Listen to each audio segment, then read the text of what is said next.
Former President Trump's running mate, Senator J.D. Vance, is in the battleground state of Arizona today, visiting the southern border. It comes amid scrutiny from Trump and his Republican allies, who argue that Vice President Harris failed to secure the border after President Biden tasked her with addressing the root causes of migration. ABC News immigration reporter Armando Garcia joins me now to discuss this. Armando, great to see you in person. See you.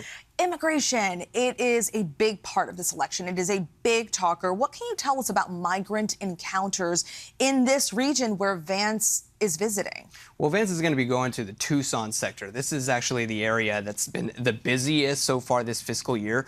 There's been more migrant encounters in this section of the border than anywhere else. And this particular area poses such a great challenge, not only to migrants, but to CBP itself. I flew over this area just a couple years ago with Border Patrol in a helicopter. It's incredibly dangerous terrain. There's scorching temperatures, there's freezing temperatures, and smugglers have taken advantage of this. The fact that it's so rural, we're often seeing large groups of migrants waiting hours and hours for CBP officials to arrive so that they can be processed. We know that Arizona Senator and potential Harris running mate Mark Kelly went after Trump this week over his role in killing the bipartisan Senate bill on border security.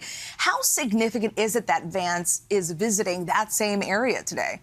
Look, this is a politician who has made a career on addressing the fentanyl crisis, the opioid crisis. So I very much expect him to try to link the fentanyl crisis that so many Americans are dealing with here at home to the record level number of migrant encounters, perhaps in this area and across the border itself.